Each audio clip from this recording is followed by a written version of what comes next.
Insanity is defined as doing the same thing over and over and expecting different results. So Sony unveiled the PS5 Pro recently, and it has not gone over too well, for obvious reasons. I should start by saying that I have never been a person who wanted or believed a PS5 Pro would be necessary or even a real thing until this year where all the leaks made it undeniable that it was coming. I believe this console is completely unnecessary and I don't recommend buying it, for more than one reason. So let's break it down. The PS5 Pro is not a console for the average casual gamer. This is a Pro option, go figure, and if you have a PS5 you do not need to upgrade, for more than one reason. The PS5 is a good console on its own, and games look really good in fidelity mode or run really smoothly in performance mode, almost all the time. Either of these modes will provide most people a satisfactory result, with only the hardcore, and even then only the really serious hardcore gamers having any issue with it. I, for example, would consider myself a bit of an enthusiast, and I'm quite content with how every game I've played on the PS5 runs either in fidelity or performance mode. The PS5 Pro is essentially a graphics overhaul from the PS5. The announcement trailer makes reference to a larger GPU with faster memory, better ray tracing or advanced ray tracing, and something called PlayStation Spectral Super Resolution or PSSR. Basically, it's machine learning AI-driven upscaling with a weird name because Apple names everything with weird names, so Sony might as well do it too. We see Sony take inspiration from Apple elsewhere too. This seems to be the only new features of the PS5 Pro, as nothing else is discussed in the trailer. There is seemingly no improvements on the CPU side or in terms of cooling. I assume power usage will be increased over the PS5 Slim. To be clear, this isn't a criticism. The PS5 CPU is perfectly capable of delivering a good experience in-game, and in menus, it is infinitely better than the Xbox Series X, that's for sure. And at least in my experience, the PS5 runs quiet even after 3 years of use after purchase, and that's nearly daily use, so these things don't really need improving. And that's kind of the problem with the PS5 Pro. It exists to solve a problem that isn't really there. I may be wrong about this, but I've yet to hear people legitimately complaining that the PS5 is too weak or needs replacing or upgraded. From what I've seen, nobody was clamoring for a Pro system here, so its existence isn't really justified. The obvious comparison is to the PS4 Pro from 2016. This was seen as necessary because the base PS4 and the Xbox One as well were already underpowered before they even released. The Pro system updated the console to what many believe was adequate levels of performance, and crucially, it was something that people actually wanted, and there were other advantages. The PS5 Pro, on the other hand, isn't in this position as the PS5 was not anemic on release. I argue it isn't anemic now, but Sony seemingly disagrees for some unknown reason. We've got to have money. The console feels like a huge cash grab driven by the fact that it worked with the PS4, so surely it'll work again with the PS5, right? I personally don't think so. But let's actually talk about some of the things that are wrong with this console. Firstly, the design. I personally have grown on the design of the original PS5 and I quite like it. It's weird, but in a kinda cool way. The PS5 Slim, on the other hand, is something I really don't like the design of. The physical edition looks terrible, and the digital version looks like a gust of wind would knock it over. Not to mention that there is almost no size difference, especially if you go for the physical version. The PS5 Pro looks almost identical to the PS5 Slim, so looks are objective. Some may love it, but to me it screams laziness. Not that the PS4 Pro was much better, but PlayStation redesign used to be really creative, and now it just seems like whatever is easiest and cheapest will work well enough. Also, I don't see this being a big issue, given some factors of the PS5 Pro, but since the Pro and the Slim look nearly identical, there is a possibility that a casual or a parent like Elon Musk may buy the wrong console, since they nearly look identical, or a store worker may be confused by which one you want, since I assume the boxes will be nearly identical as well. As much as I hate the Series S, you can't deny that Microsoft made it really obvious which one is which, at least initially. But now let's talk about the real issues. Firstly, no vertical stand. Seriously? You show this console in a vertical position in every piece of marketing and you don't include the essential stand? The Slim started this, and it's just a stupid greedy move on Sony's part. If they include a proper way for the console to be used in horizontal orientation, then fine, I'd be okay with it. But they include these near useless plastic feet that are so easily lost, and they're quite frankly awful at keeping the console stable. The console rocks all over the place at the slightest touch. Say what you want about the original PS5 being over-designed with its stand, but at least it was sturdy. Second, I ask you, who is the PS5 Pro for? Now, before the defenders of this console go and comment about how I'm saying it's for nobody and it's completely useless, I'm not being sarcastic, I'm genuinely asking you to consider who the PS5 Pro is aimed at. Pro users. serious gamers, people who are really passionate about gaming, specifically PlayStation fans. I imagine the groups of people who consider themselves very serious gamers and those who consider themselves collectors, or at the very least people who like physical media, have a pretty major overlap. The PS5 Pro is supposed to be the most capable console in the PS5 range, so it really should be capable of doing everything that the base model can do out of the box. With some other factors taken into consideration, the PS5 Pro really should come with a disc drive out of the box. How can they call this the ultimate version if the base model from 4 years ago has features that this Pro system doesn't out of the box? Argue all you want about physical versus digital, but no one is going to argue that the Pro version of the system should be cutting out features from the original model, especially when we take the biggest piece of information about the PS5 Pro into account. Okay, let's talk about the elephant in the room. The PS5 Pro costs $700, or £700, or €800. Are you kidding me?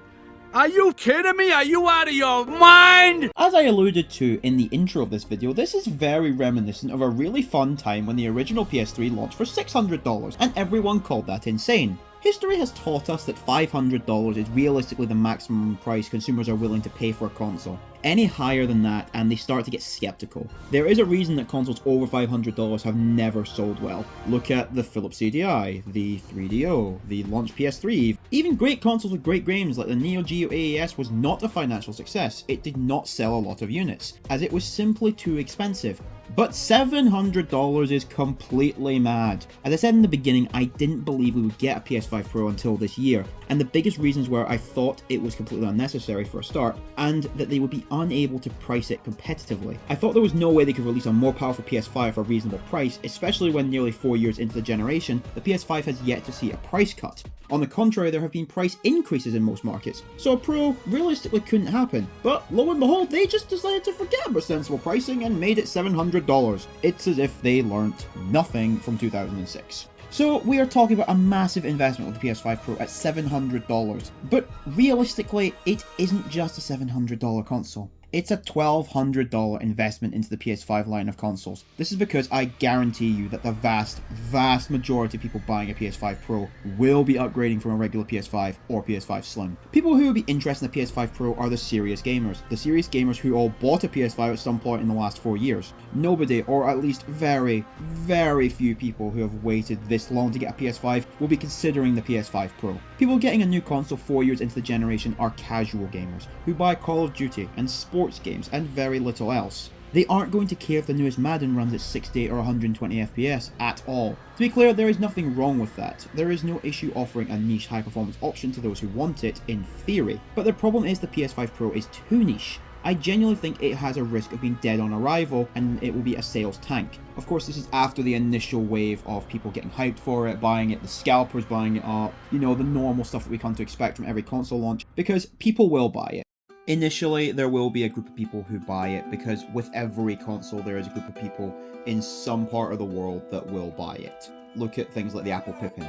People did buy it, the units are around, there is proof that it was sold, so someone had to buy it at some point. And usually you get with console launches, people buy them because they can. But after that initial wave, those first few months, I really think the system has very little future. Because only a small percent of the gaming consumer base is made up of serious gamers who would consider a mid-gen refresh, and only a tiny percentage of that already small group are interested in the PS5 Pro in any capacity, even as a concept, and an even tinier percentage of that already tiny group are actually going to buy it.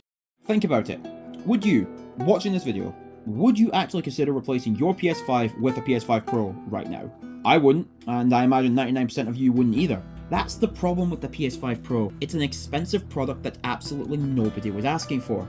People don't want a more powerful, more expensive PS5. They want a reason to continue owning the PS5 they already bought. They want that initial $500 purchase to be justified. The most common complaint this generation has been that the crossover period between last gen and current gen has been far too long. Most PS5 games are still being released on PS4, and the same is true on Xbox consoles too, maybe even to a worse degree honestly. Customers are still saying this generation doesn't feel like it's really begun yet, despite the fact that we are realistically in the latter half of its lifespan, and the PS4 and Xbox One are still getting major releases 11 years after release. Do you feel old yet? Despite them being underpowered back in 2013, current gen games are still being developed with these entry model consoles from 2013 in mind. That is really surprising, really unusual, and it really makes the PS5 Pro's existence even more questionable in my opinion. I should say here that I know that realistically the PS5 Pro is not overpriced. In fact, it probably is underpriced like so many consoles are. You probably cannot build a PC with equivalent performance for $700. That's not the point here though. The point is that the performance upgrade is not worth $700 to most people. If they couldn't make a console with a competitive price tag, they shouldn't have made one in the first place. Like I've said, nobody is clamoring for the PS5 Pro and the price point wouldn't convince anyone that they need it, hence why I think it's doomed to fail. I personally own such obscure consoles as an Amstrad GX 4000 and a Gizmondo, and I am not interested in the PS5 Pro.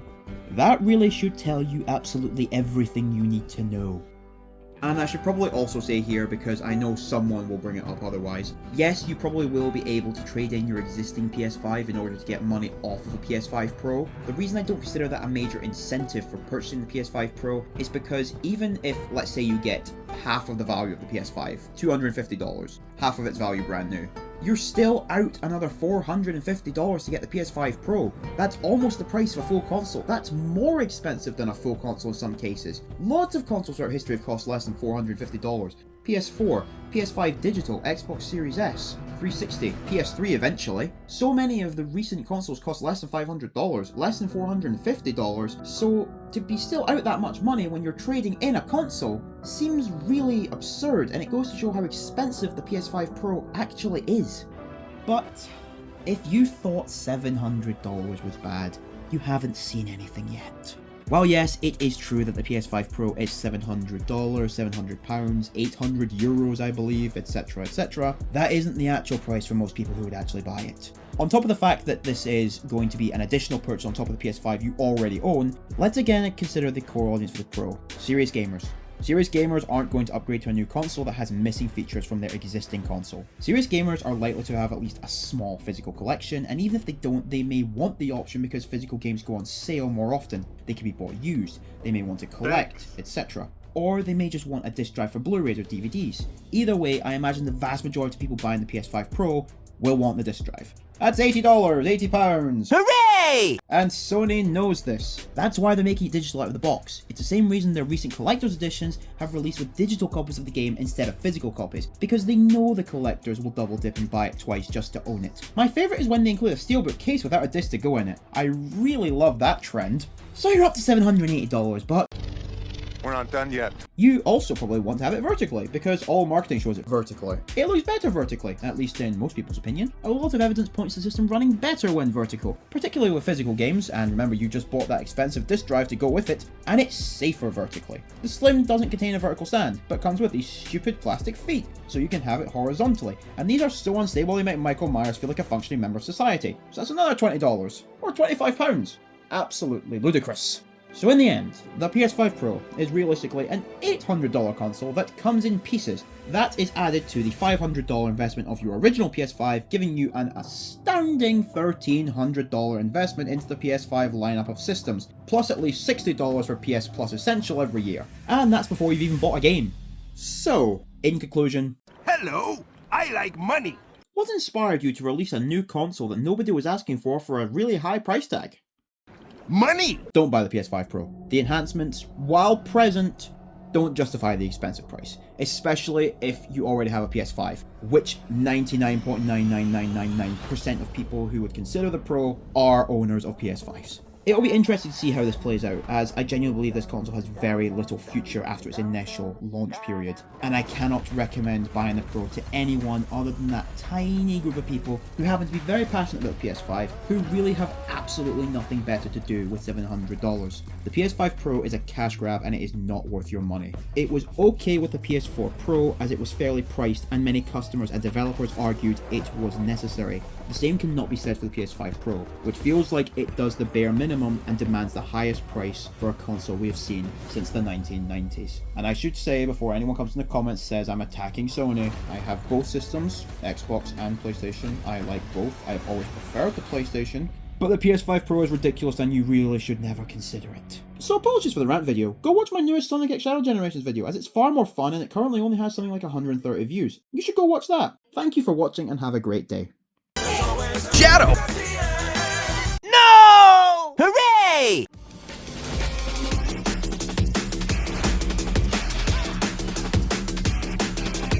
We're not done yet. Are you out of your mind? Money. I I'm Steve. Thanks. Hooray!